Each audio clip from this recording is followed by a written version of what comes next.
Arrêtez-moi. Donc, je vais peut-être vous arrêter pour faire un premier éclairage sur la place de la formation professionnelle continue et de l'apprentissage en agriculture par rapport à ce que vous avez expliqué. Le secteur agricole s'inscrit à la fois dans cette dynamique et parfois de manière un peu différente. Il ne s'inscrit pas toujours dans le fil conducteur de cette dynamique. Alors, la date et l'émergence de la formation professionnelle continue en agriculture date aussi vieille que ce que vous avez évoqué, puisque dès le XIXe siècle et avant même l'apparition du ministère de l'Agriculture, on voit émerger des formes de formation professionnelle des agriculteurs, essentiellement prises en main par la profession, sous forme des écoles d'agriculture, où les professionnels ont un rôle très important, et aussi sous forme de tutorat, et c'est ce qui a donné notamment naissance après aux maisons familiales, où c'est vraiment la profession qui a pris la main sur la FPC dès avant la Seconde Guerre mondiale. Il y a quand même eu toutefois une participation de l'État et de la sphère éducation permanente, puisque les instituteurs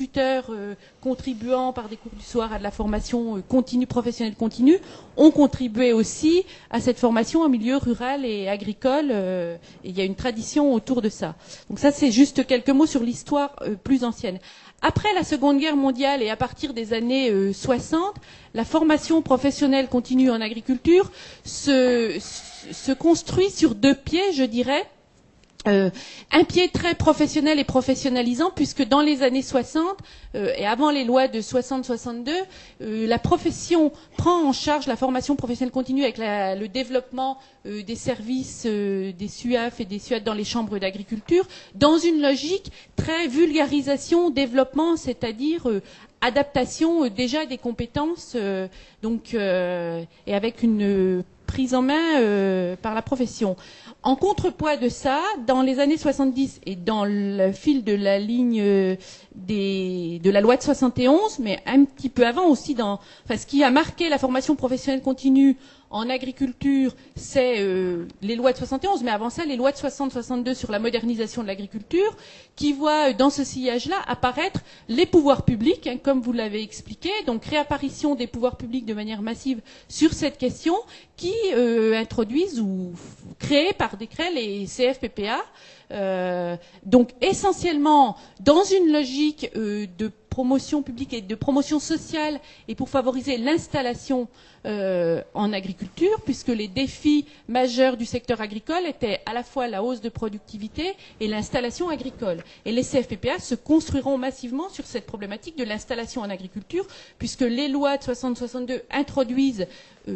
formalisent, normalisent et aident l'installation en agriculture par des aides financières qu'ils conditionnent avec un niveau de formation, un diplôme que permettra d'atteindre essentiellement les CFPPA, et c'est la première mission qui leur sera attribuée. Donc, il y a cette dimension pouvoir public, promotion sociale et installation qui s'inscrit quand même aussi dans un contexte éducation permanente, puisque c'est quelque chose que le ministère de l'Agriculture a, en tout cas dans ces premières 30 années, beaucoup revendiqué. Là où vous disiez tout à l'heure que l'éducation nationale a eu tendance à laisser ce terrain à partir des années 70, le ministère de l'Agriculture l'a laissé beaucoup plus récemment, ces dernières années, mais jusque dans les années 90, des années 70 aux années 90, il y avait quand même une forte tradition d'éducation permanente, alors qui concernait surtout la formation initiale, mais pas que, avec l'apparition par exemple la mise en place de la formation en éducation socioculturelle. Bon, il y a cette dimension-là qui a toujours été très prégnante dans l'appareil enseignement agricole. Mais en même temps, l'autre spécificité, c'est qu'il y avait un autre pan de la formation professionnelle continue en agriculture, maîtrisé par la profession à travers les services formation des chambres d'agriculture, surtout sur les formations courtes, d'autant que une des spécificités de la formation professionnelle continue en agriculture réside dans ses financements, puisque la mutualisation effective des fonds et la logique ne s'est appliquée que tardivement. Disons que la réforme initiée en 71 sur la mutualisation des fonds ne s'est pas achevée et ne s'est incarnée réellement dans le secteur agricole qu'en 1991, puisque en 1971, au moment de la création des FAF, des fonds d'assurance formation, il y a bien eu des fonds spécifiquement créés pour l'agriculture, le FAFSEA pour les salariés agricoles,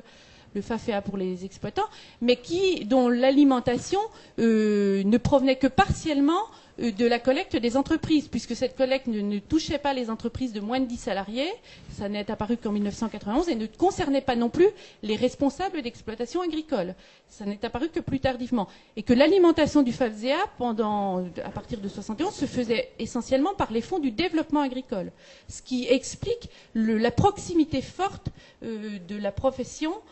et de la gestion de cette formation professionnelle continue agricole. Donc voilà quelques caractéristiques, contrepoints un peu spécifiques. Alors je vais peut-être laisser la parole à Dominique Forté-Hassan sur l'apparition du niveau régional dans ce premier temps, avant de revenir sur le bilan qu'on peut faire de cette période en agriculture.